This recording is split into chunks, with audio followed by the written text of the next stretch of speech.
स्वागत है आपका। सत्तर का संग्राम देख रहे हैं आप। आपके साथ मैं हूं प्राची पाराशर।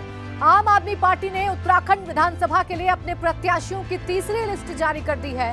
तीसरी लिस्ट में 9 प्रत्याशियों के नाम शामिल हैं। चलिए आपको बताते हैं कि आम आदमी पार्टी ने किस नेता को कहां से टिकट दिया है। खटीमा विधानसभा सीट से आम आदमी पार्टी ने एसएस कलेर को प्रत्याशी बनाया है। इसके अलावा देवप्रयाग से उत्तम भंडारी को टिकट दिया गया है। सहसपुर से भरत सिंह को, मसूरी से श्याम बोरा को प्रत्याशी बनाया है।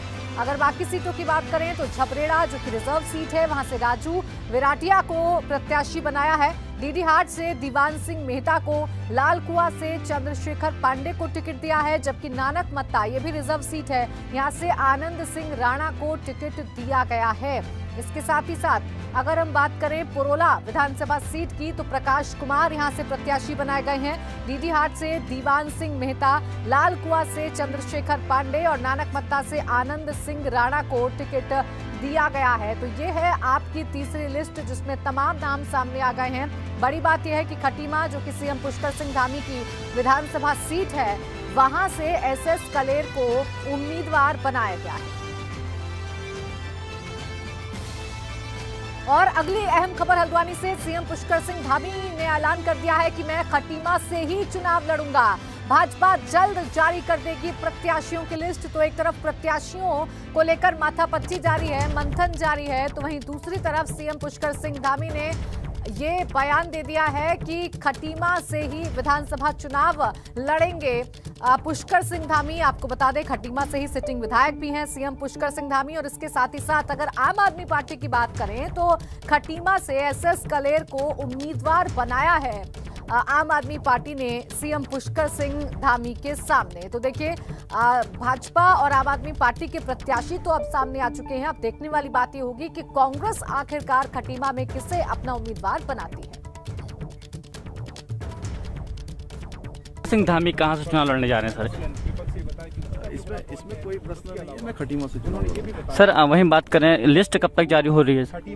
जल्दी होगी सर किशोर उपाध्याय क्या आपके संपर्क में? क्या किशोर उपाध्याय जल्दी ज्वाइनिंग कर रहे हैं? नहीं कोई संपर्क। हमारे यहाँ चूँकि दावेदारों की संख्या काफ़ी ज़्यादा है, क्योंकि हमारी पार्टी इस समय विश्व की सबसे बड़ी पार्टी है। हमारे पास सबसे बड़ा नेतृत्व है नरेंद्र मोदी जी के नेतृत्व में, और हम लोगों ने काम किए हैं। काम के आधार पर हमारे यहाँ पर चूँकि लोकतांत्रिक प्रक्रिया है, सभी कार्यकर्ता अपनी अपनी दावेदारी कर रहे हैं। सभी हमारे जिलों से लेकर मंडलों से लेकर सभी की रायशुमारियाँ पहुँच गई हैं। अब युवा मुख्यमंत्री हूँ मैं, तो निश्चित रूप से युवाओं की भागीदारी होगी।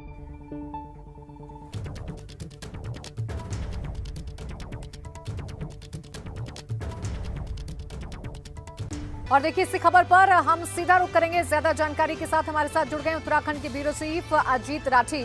अजीत, देखिए खटीमा की जो ये जंग है किस तरीके से आप देख रहे हैं, क्योंकि एक तरफ सीएम पुष्कर सिंह धामी कह रहे हैं कि खटीमा से ही चुनाव लड़ेंगे, एसएस कलेर आम आदमी पार्टी के प्रत्याशी होंगे, कांग्रेस के प्रत्याशी अभी सामने आना बाकी है। तो किस तरीके से ये जो खटीमा का रण है वो फिलहाल आप देख रहे हैं?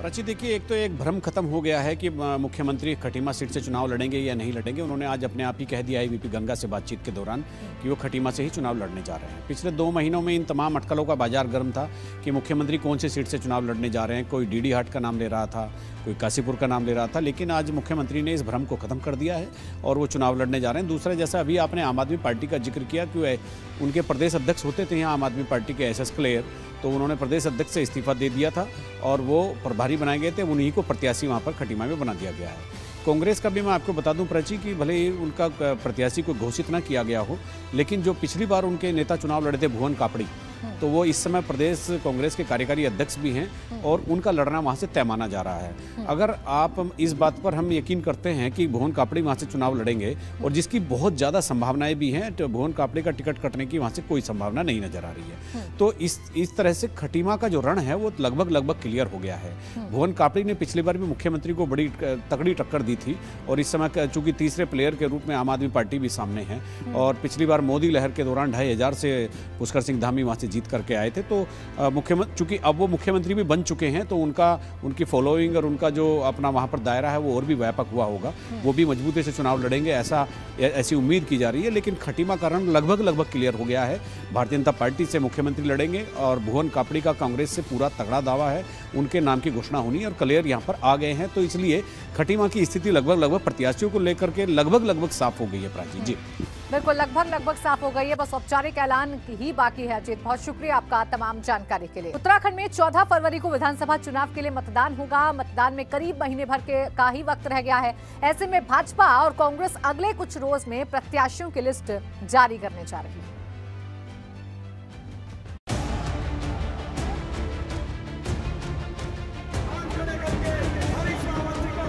उत्तराखंड विधानसभा चुनाव के लिए रणभेरी बज चुकी है। 14 फरवरी को विधानसभा चुनाव के लिए मतदान होना है, लिहाजा राजनीतिक दल जोर शोर से चुनाव प्रचार में जुटे हुए हैं। जितने भी टिकटार्थी हैं वो सब दिल्ली की दौड़ लगा रहे हैं। भारतीय जनता पार्टी हो या कांग्रेस हो, सभी में देहरादून से दिल्ली के बीच में दौड़ लगी है। सभी टिकट पाना चाहते हैं और राजनीतिक दलों के लिए ये तय करना बहुत मुश्किल है कि किसका टिकट काटा जाना है, किसका नहीं। भारतीय जनता पार्टी के भीतर एक सहमति इस बात पर नहीं बन रही है कि एंटी इनकम्बेंसी कम करने के लिए ज़्यादातर टिकट काट दिए जाएं, क्योंकि यूपी में भारतीय जनता पार्टी यूपी का हसर देखकर पीछे हट रही है और यहाँ पर भी बहुत ही न्यूनतम संख्या में टिकट काटे जाने की स्थिति बनती दिख रही है।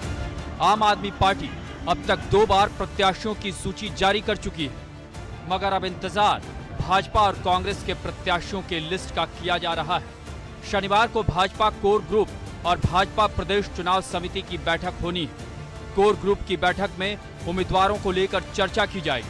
भाजपा प्रदेश अध्यक्ष मदन कौशिक का कहना है कि अगले कुछ रोज में सभी 70 विधानसभा सीटों पर एक साथ प्रत्याशियों का ऐलान होगा।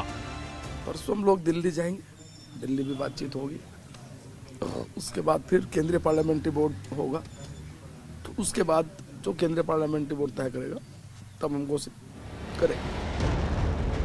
उधर टिकटों को लेकर मंथन कांग्रेस में भी चल रहा है। दिल्ली में कांग्रेस स्क्रीनिंग कमेटी की बैठक के बाद अब शनिवार को सोनिया गांधी की अध्यक्षता में सीईसी की बैठक होगी, जिसमें उम्मीदवारों के नाम पर मुहर लगेगी। जो हमारे उम्मीदवारों के नाम है उस पर मंथन हो रहा है, चिंतन हो रहा है, बातचीत चल रही है और जब स्क्रीनिंग कमेटी नामों को फाइनल कर देगी, उम्मीदवारों के नामों पर विचार जब उसका फाइनल हो जाएगा तो उसके बाद केंद्रीय चुनाव समिति में नाम जाएंगे। अंतिम मुहर केंद्रीय चुनाव समिति उसमें लगाएगी। हमें उम्मीद है कि परसों तक हम उत्तराखंड कांग्रेस कमेटी के जो हमारे उम्मीदवार हैं विभिन्न विधानसभाओं के, उसमें कम से कम 40 से 45 नामों की घोषणा हम परसों तक कर देंगे। मगर प्रत्याशी घोषित करने में आम आदमी पार्टी भाजपा और कांग्रेस दोनों से ही अव्वल रही है। आम आदमी पार्टी ने उत्तराखंड में अपने अधिकतर प्रत्याशियों की घोषणा कर दी है और वो कसमकस का दौर अभी कांग्रेस और भारतीय जनता पार्टी के भीतर बना हुआ है, और वो भी उन नेताओं के बीच जो टिकटार्थी हैं, जो टिकट की दौड़ में हैं। कांग्रेस में 2 दिन से स्क्रीनिंग कमेटी की बैठक चल रही है, ये तय करने के लिए कि प्रत्याशी कौन अच्छा होगा, कौन टिकाऊ और जिताऊ होगा। भारतीय जनता पार्टी की संसदीय बोर्ड की बैठक भी 1-2 दिन में दिल्ली होने वाली है और लगातार प्रदेश में चुनाव प्रभारी और प्रदेश प्रभारी, प्रदेश अध्यक्ष, मुख्यमंत्री, तमाम बड़े दिग्गजों के बीच में मंथन चल रहा है कि कितने लोगों के टिकट काटे जाएं और कितनों को रखा जाए।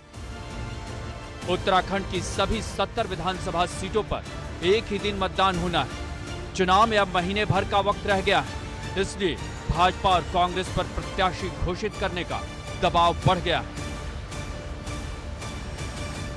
भारतीय जनता पार्टी के सामने चुनौती है कि वापस सत्ता में लौटकर इस मिथक को तोड़ना है कि एक बार कांग्रेस एक बार भाजपा आती है, और कांग्रेस के सामने एक सर्वाइवल का दौर है। कांग्रेस चूंकि अपने बहुत ही क्राइसिस के दौर में है, उसके पिछले विधानसभा में संख्या घटकर 11 रह गई थी। अब देखना यही है कि कांग्रेस और भारतीय जनता पार्टी का जो मंथन चल रहा है, इससे टिकटार्थियों की एक कैसी सूची निकल कर आती है और वो इस चुनाव में अपनी अपनी पार्टी को किस तरह की दिशा देती है। अपने सहयोगी कैमरामैन क्रिस्टोफर लॉरेंस के साथ एबीपी गंगा के लिए अजीत सिंह राठी। कांग्रेस पार्टी प्रत्याशियों के चयन को लेकर दिल्ली में मंथन कर रही है। इसी को लेकर नेता प्रतिपक्ष प्रीतम सिंह से बात की हमारे संवाददाता अविनाश तिवारी। लिस्ट कब तक जारी करेंगे आप? जब कल सीईसी की बैठक है तो उसकी बात तो होगी। सर, एक चीज ये भी निकल के आ रही है, कई सारे नेता हैं जो अपने पुत्रों के लिए, अपने परिजनों के लिए टिकट मांग रहे हैं, क्या उनके नामों पर भी मंथन हुआ? नहीं, देखिए, हमारे स्क्रीनिंग कमेटी के चेयरमैन साहब ने कहा है कि कांग्रेस ने एक पार्टी के अंदर जो है ये नियम बनाया है कि 1 फैमिली 1 टिकट। तो अब देखिए, बाकी निर्णय तो सीईसी लेगी। सर, क्या बीजेपी के कुछ विधायक भी आपके संपर्क में, उनके नाम पर भी मंथन हो रहा है? मेरे संपर्क में कोई नहीं है। दिलीप रावत का नाम आ रहा है कि आप उनसे बातचीत? मैंने कहा ना कि मेरे संपर्क में कोई नहीं है। शुक्रिया से बातचीत करेंगे। तो यह नेता प्रतिपक्ष प्रीतम सिंह, जिनका कहना है कि कांग्रेस पार्टी ने ये नियम बनाया है कि 1 फैमिली 1 टिकट, तो यानी कि जो परिवारजन और पुत्रों को लेकर टिकट की लड़ाई चल रही कांग्रेस पार्टी में, वो थमती हुई नजर आ रही है, क्योंकि स्क्रीनिंग कमेटी के अध्यक्ष ने यह कह दिया है कि 1 फैमिली 1 टिकट। प्रशांत कुलवंत के साथ अविनाश तिवारी, एबीपी गंगा, दिल्ली। कांग्रेस अपने प्रत्याशियों के चयन को लेकर दिल्ली में मंथन कर रही है। इस पर भाजपा चुटकी ले रही है। विधानसभा की बात करोगे तो आप एक ही विकल्प है, लैंसडाउन विधानसभा, और ऐसे ही मेरे पास पत्नी का भी एक ही विकल्प है, जो एक ही पत्नी है, और बहुतों के पास बहुत सारे विकल्प हो सकते हैं। देखिए, परिवारवाद पे का मैं खिलाफ नहीं हूं, लेकिन मैं ये समझता हूं कि परिवार में ये दिखना चाहिए कि पार्टी के लिए काम किसने किया। देखिए, उत्तराखंड में भी अब चुनाव अपने पूरी तरीके से शबाब पर आ चुका है, तो वहीं दूसरी तरफ उत्तर प्रदेश की अगर बात कर लें तो वहां पर भी पूरी तरीके से चुनाव अपने चरम पर है, और ऐसे में राम मंदिर का जिक्र होता है। तो चलिए आपको अयोध्या लिए चलते हैं, जहां हमारे संवाददाता ऋषि गुप्ता राम मंदिर निर्माण की जगह पर पहुंचे हैं, और हम उनके जरिए आपको दिखाते हैं मंदिर निर्माण की एक्सक्लूसिव तस्वीरें, उसकी ताजा तस्वीरें। ऋषि, आप जरा दिखाइए तस्वीरें, किस तरीके से काम चल रहा है, कितना काम अभी हुआ है? ये आपको दिखा दें कि ये राम मंदिर की वो तस्वीर है जो अद्भुत और अलौकिक है। मंदिर का निर्माण कार्य तेज गति के साथ चल रहा है।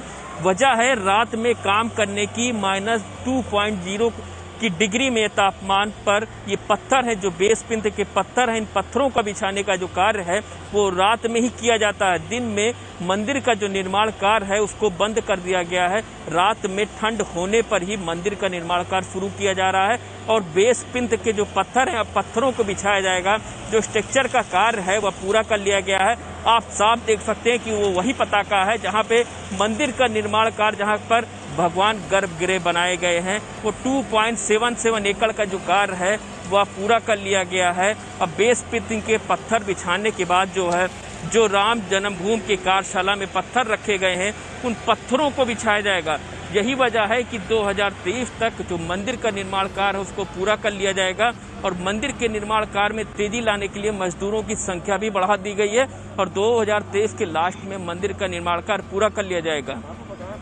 बिल्कुल ऋषि, देखिए आपके माध्यम से सबसे ताजा और सबसे एक्सक्लूसिव तस्वीरें हम अपने दर्शकों को दिखा रहे हैं। फिलहाल आप ये जानकारी दीजिए ऋषि, आपके पीछे हम तस्वीरों में जैसा देख रहे हैं कि काम लगातार चल रहा है, कितना काम अभी लगभग वहां पर हो चुका है, क्या क्या चीजें हैं जो फिलहाल हो रही हैं, जिनका काम चल रहा है? आप देखिए साफ इस तस्वीर में कि जो बेस पिंथ के पत्थर हैं अब उनको बिछाने का कार्य किया जाएगा।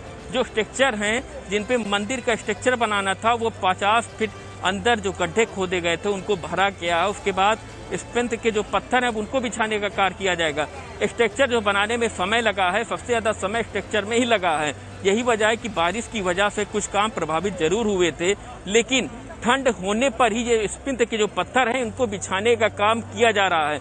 यही वजह है कि जो दिन में काम बंद रहता है मंदिर का, और रात में जब ठंड होता है मौसम, तभी इन पत्थरों को बिछाने का काम किया जाता है, क्योंकि गर्मी की वजह से, तापमान गर्म होने की वजह से इन पत्थरों को चिटकने का ज़्यादा खतरा रहता है। कि यही वजह है कि जब मौसम ठंड होती है तब इन पत्थरों को बिछाया जाता है, और साथ ही साथ स्पिंथ के पत्थर को बिछाने के बाद जो है वो जो मिर्जापुर के पत्थर उनको बिछाने के बाद जो है जो कार्यशाला में पत्थर रखे गए हैं उन पत्थरों को शुरू कर दिया जाएगा काम। यूँ कहें कि मंदिर का जो निर्माण कार्य है वह पूरी तरह से तेज गति के साथ होगा। जब पत्थरों की संख्या, साथ ही साथ जो कार्यशाला बनाई जाएगी नक्काशी करने के लिए पत्थरों की, अब वो राम जन्मभूमि के परिसर में ही बनाई जाएगी। पुष्कर सिंह धामी हल्द्वानी के दौरे पर है। इस दौरान मुख्यमंत्री पुष्कर सिंह धामी ने सुशीला तिवारी अस्पताल में कोविड केयर सेंटर का निरीक्षण किया। सीएम धामी ने कोविड केयर सेंटर में मरीजों के लिए तैयारियों का जायजा लिया।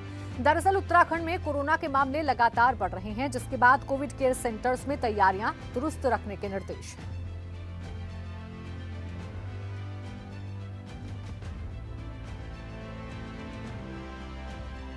देख रहे हैं कि चूंकि ओमिक्रॉन का प्रभाव तेजी से बढ़ रहा है उसको लेकर कल माननीय प्रधानमंत्री जी ने भी पूरे देश के सभी मुख्यमंत्रियों से बात करी है और हम लोगों ने पहले से ही चूँकि 7 तारीख से ही जान माल की सुरक्षा को ध्यान में रखते हुए हमने 15-16 तारीख तक जो है सभी प्रकार की रैलियां, सभी प्रकार के धार्मिक आयोजन, सभी प्रकार के जुलूस, उन सभी को प्रतिबंधित किया था और 8 तारीख से आचार संहिता लग गई है। लैंसडाउन से भाजपा विधायक दिलीप रावत ने हरक सिंह रावत पर तंज कसा है। दरअसल हरक सिंह रावत लैंसडाउन से अपने पुत्र वधू अनुकृति के लिए टिकट की पैरवी कर रहे हैं। दिलीप रावत इसे लेकर कई बार नाराजगी भी जता चुके हैं। एक बार फिर से दिलीप रावत की नाराजगी सामने दिख रही है। विधानसभा की बात करोगे तो आप एक ही विकल्प है, लैंसडाउन विधानसभा। और ऐसे ही मेरे पास पत्नी का भी एक ही विकल्प है, जो एक ही पत्नी है। और बहुतों के पास बहुत सारे विकल्प हो सकते हैं। देखिए, परिवारवाद पे का मैं खिलाफ नहीं हूं, लेकिन मैं ये समझता हूं कि परिवार में ये दिखना चाहिए कि पार्टी के लिए काम किसने किया। उधर पिथौरागढ़ में विधानसभा चुनाव को लेकर प्रशिक्षण शुरू कर दिया गया है। प्रशिक्षण का ये कार्यक्रम 4 दिनों तक चलेगा। इस दौरान मतदान कर्मियों को मतदान से जुड़ी जरूरी जानकारी दी जाएगी। मतदान कर्मियों को बताया जाएगा कि उन्होंने ईवीएम को कैसे ऑपरेट करना है और मतदान केंद्र पर किन किन बातों का ध्यान रखना है। प्रिजाइडिंग ऑफिसर्स और पोलिंग ऑफिसर 1 की ट्रेनिंग हम लोगों ने स्टार्ट की है। फर्स्ट रैंडमाइजेशन कंप्लीट करने के बाद में 130% जो कुल सीटें होती हैं उनकी 130% को लेते हुए हम लोगों ने करवाया है।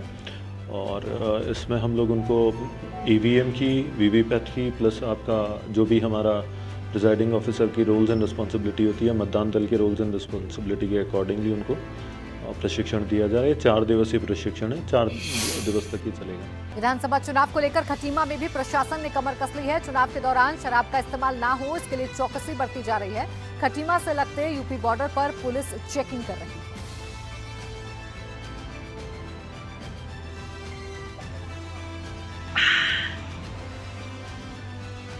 उधर पिथौरागढ़ में भी पुलिस ने चुनाव को लेकर चेकिंग बढ़ा दी है। पुलिस इस बात पर भी ध्यान रख रही है कि कोई शख्स अपने साथ कितना कैश लेकर जा रहा है। अगर कोई 50,000 से ज्यादा कैश लेकर जा रहा है तो उससे रकम से जुड़े दस्तावेजों के बारे में जानकारी ली जा रही है। आचार संहिता लगने के बाद अभी तक 4,25,000 का कैश बरामद किया गया है।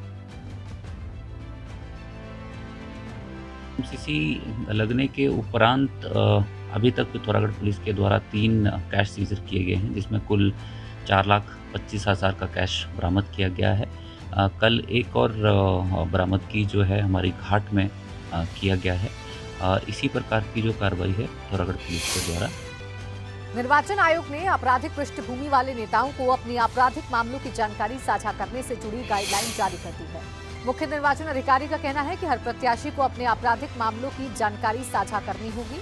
सभी प्रत्याशी इसके लिए चुनाव आयोग को एक फॉर्म भरकर देंगे, जिसमें उनसे संबंधित आपराधिक रिकॉर्ड होगा। कैंडिडेट जो है, कंटेस्टिंग कैंडिडेट जो है, वो इलेक्शन कमीशन के लिए एक पूरा फॉर्म भर के देंगे, जिसमें उनका पूरा क्रिमिनल एंटीसीडेंट्स के बारे में वो पूरा विवरण देंगे। और कोई भी पॉलिटिकल पार्टी है जो इस कैंडिडेट को स्पॉन्सर कर रहे हैं, तो ये पॉलिटिकल पार्टी द्वारा भी इसका पूरा इंफॉर्मेशन अपना वेबसाइट में इस कैंडिडेट के बारे में दिया जाएगा। और इसी के साथ 70 के संग्राम में इतना ही। बने रहिए एबीपी गंगा के साथ।